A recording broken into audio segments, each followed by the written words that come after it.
জেলেদের জীবন বৃত্তান্ত এবং এই জেলে পাড়ার পাশে এই সুন্দর জায়গাটির সৌন্দর্য উপভোগ করব এখন। আসসালামু আলাইকুম। আজকে চলে আসলাম চট্টগ্রামের বিখ্যাত একটি জায়গা জালিয়াপাড়া সাগর পাড়ে। আর উপভোগ করতে থাকুন, ভিডিওটি দেখতে থাকুন। সাগর পাড়ের কী কী সৌন্দর্য আছে A to Z।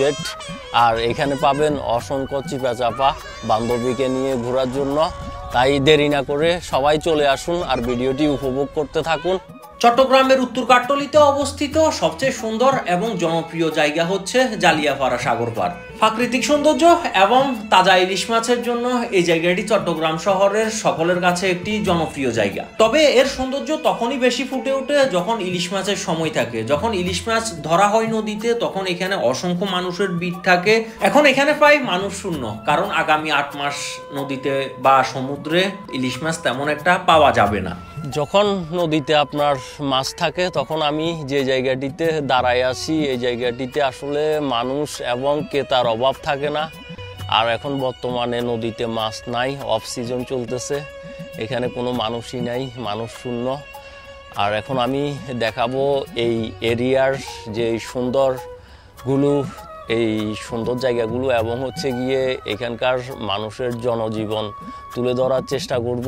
এই জায়গাটিকে কেন্দ্র করে ছোট ছোট অসংখ্য ব্যবসা প্রতিষ্ঠান রয়েছে, কিন্তু বর্তমানে প্রায় সব ব্যবসা প্রতিষ্ঠানে বন্ধ, কারণ জেলেরা এখানে নাই। আর যেসব জেলেরা এখানের আশেপাশে বসবাস করে তারা জাল মেরামত সহ এখানের আশেপাশে স্থায়ী অন্যান্য কোনো কাজ থাকলে ওই কাজগুলো করে থাকে। এই সময়ে বর্তমান সময়ে শুধুমাত্র শুক্রবারেই এখানে অসংখ্য মানুষের ভিড় হয়, কারণ শুক্রবারে এই জায়গাটির সৌন্দর্য দেখার জন্য আশপাশের এরিয়ার মানুষ সহ বিভিন্ন দূর দূরান্ত থেকে মানুষ এখানে আসে। একটা সময় এই বিচ পয়েন্টটি ছিল চট্টগ্রাম শহরের আশেপাশের মধ্যে সবচেয়ে জনপ্রিয় একটি জায়গা।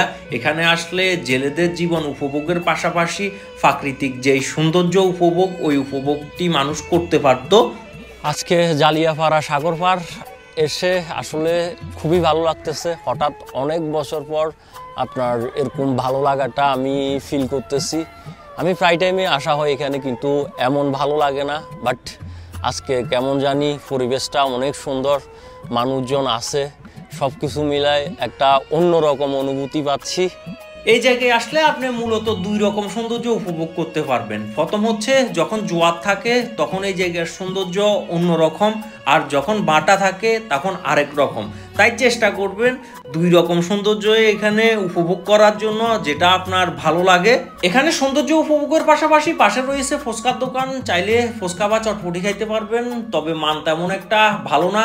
আরও পাবেন রং চা, দুধ চা এবং হচ্ছে বাদাম, বুট ইত্যাদি ইত্যাদি।